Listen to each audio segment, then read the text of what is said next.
নমস্কার বন্ধুরা, দুটো ডিম আর একটা সেদ্ধ আলু দিয়ে দুপুরের লাঞ্চ বা রাতের ডিনারে তৈরি করে নেওয়ার মতো একদম সহজ একটা রেসিপি আজকে আপনাদের সাথে শেয়ার করব। ডিম দিয়ে রোজ রোজ একঘেয়েমি রেসিপি তৈরি করতে করতে যদি একটু অন্যরকম কিছু ট্রাই করতে মন চাই, অবশ্যই এই রেসিপিটা তৈরি করে দেখতে পারেন। একবার তৈরি করে খেলে এই রেসিপির প্রেমে পড়ে যাবেন। রেসিপিটা তৈরি করার জন্য প্রথমেই একটা প্লেট নিয়ে নিয়েছি আর এর মধ্যে আমি দুটো ডিম ফাটিয়ে নিয়ে নিচ্ছি। আপনারা চাইলে দুটোর বেশি 3-4টে ডিমও ব্যবহার করতে পারেন। যত বেশি ডিম ব্যবহার করবেন রেসিপিটা ততই বেশি সুস্বাদু হবে। তো আমি দুটো ডিম প্লেটে ফাটিয়ে নিয়ে নিয়েছি আর এখানে দেখুন এইরকম বেশ একটা বড় সাইজের আলুকে খুব ভালো করে সেদ্ধ করে খোসা ছাড়িয়ে সেদ্ধ আলুটাকে একটা গ্রেটারের সাহায্যে গ্রেট করে নিচ্ছি। আপনারা চাইলে ম্যাশার দিয়েও সেদ্ধ আলু খুব ভালো করে ম্যাশ করে নিতে পারেন। তবে অবশ্যই খেয়াল রাখবেন আলুর মধ্যে যেন কোনো দলা না থেকে যায়। তো বন্ধুরা, এদিকে আমি গ্রেটারের সাহায্যে আলুটাকে খুব ভালো করে গ্রেট করে নিয়েছি। এখন একটা কাঁটা চামচের সাহায্যে সেদ্ধ আলু আর ডিম খুব ভালো করে মিশিয়ে নেব। ডিম আর আলু খুব ভালো করে কাঁটা চামচের সাহায্যে মিশিয়ে নিয়েছি। এখানে আমার পাত্রটা যেহেতু একটু ছোট হয়ে গেছে, সেই জন্য এই ডিম আর আলুর মিশ্রণটাকে নিয়ে নেব একটা বড় বাটির মধ্যে।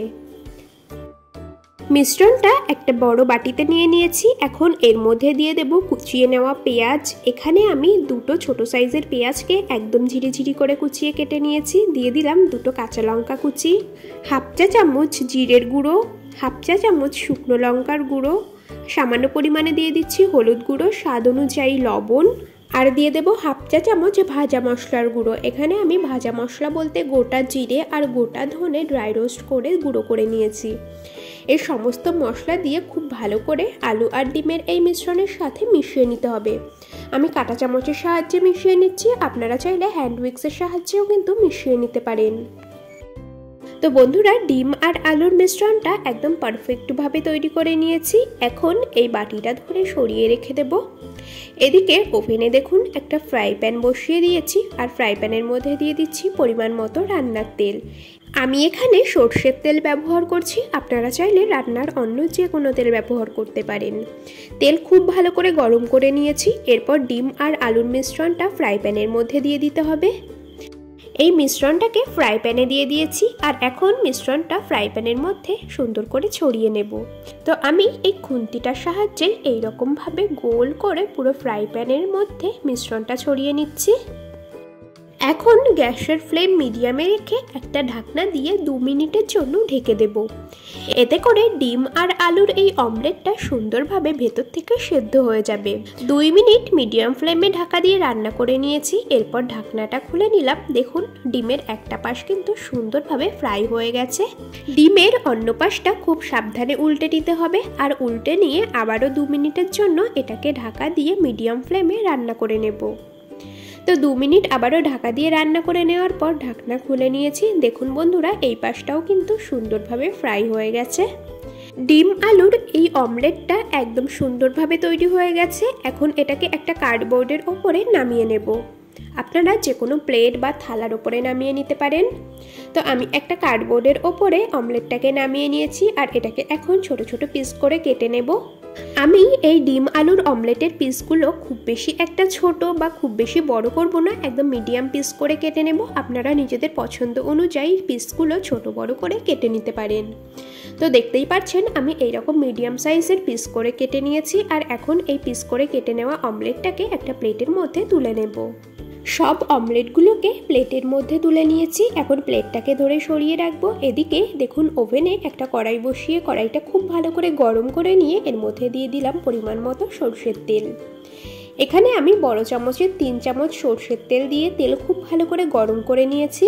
গরম তেলের মধ্যে ফোড়নে দিয়ে দিলাম সামান্য পরিমাণে গোটা সাদা জিরে। ফোড়নটাকে সুন্দর করে ভেজে নিয়েছি। এখন এর মধ্যে দিয়ে দেব দুটো মিডিয়াম সাইজের কুচিয়ে নেওয়া পেঁয়াজ আর 1 টেবিল চামচ আদা রসুন বাটা। পেঁয়াজ আর আদা রসুন বাটা দিয়ে হালকা করে নেড়ে চেড়ে একটু ভেজে নেব, মানে আদা রসুনের কাঁচা গন্ধ যাওয়া পর্যন্ত আর পেঁয়াজগুলো হালকা লালচে করে ভাজা হওয়া পর্যন্ত ভেজে নিতে হবে। তো আদা রসুন আর পেঁয়াজ মিনিট খানিক ভেজে নিয়েছি। এখন এর মধ্যে দিয়ে দেব টুকরো করে কেটে রাখা একটা টমেটো। টমেটোর টুকরোগুলো দিয়ে আবারও কিছুক্ষণ ভেজে নেব, যতক্ষণ না টমেটো সুন্দর সফট হয়ে আসছে। তো বন্ধুরা আবারও বেশ কিছুক্ষণ কষিয়ে নেওয়ার পর দেখতেই পাচ্ছেন টমেটোগুলো সুন্দরভাবে সেদ্ধ হয়ে গেছে। এখন এর মধ্যে কিছু গুঁড়ো মশলা দিয়ে দেব। প্রথমেই দিয়ে দিলাম 1 চা চামচ শুকনো লঙ্কার গুঁড়ো, 1 চা চামচ জিরের গুঁড়ো, দিয়ে দিচ্ছি 1/2 চা চামচ হলুদ গুঁড়ো আর স্বাদ অনুযায়ী লবণ। যেহেতু গুঁড়ো মশলা ব্যবহার করেছি সেই জন্য এর মধ্যে আমি সামান্য পরিমাণে দিয়ে দিলাম জল।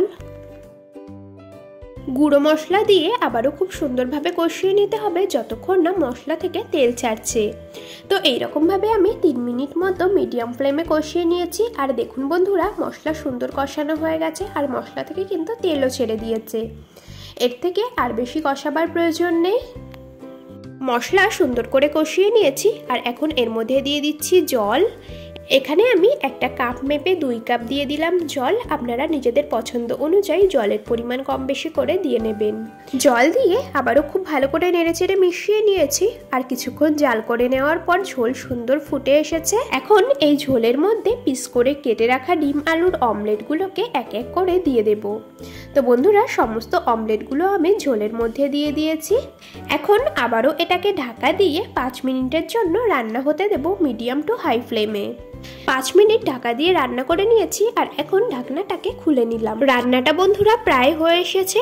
টেস্ট ব্যালেন্সের জন্য এর মধ্যে এখন দিয়ে দিচ্ছি 1/2 চা চামচ চিনি আর দিয়ে দিচ্ছি 1/2 চা চামচ গরম মশলা গুঁড়ো। চিনি দেওয়াটা সম্পূর্ণ অপশনাল, আপনারা না দিতে চাইলে নাও দিতে পারেন। সামান্য পরিমাণে চিনি আর গরম মশলা গুঁড়ো দিয়ে খুব ভালো করে মিশিয়ে নেব। ব্যাস তাহলেই কিন্তু রেসিপিটা পরিবেশন করার জন্য একদম কমপ্লিট হয়ে যাবে। এই রেসিপিটা আপনারা ভাত, রুটি, পরোটা যে কোনো কিছুর সাথেই পরিবেশন করতে পারেন। আর দেখতেই পাচ্ছেন রেসিপিটা দেখতেও কতটা লোভনীয় হয়েছে। বন্ধুরা আপনারা অবশ্যই একবার ডিম আলুর এই দুর্দান্ত স্বাদের রেসিপিটা বাড়িতে তৈরি করে খেয়ে দেখবেন আর খেতে কেমন হয়েছে অবশ্যই কিন্তু আমাকে কমেন্টস করে জানাবেন।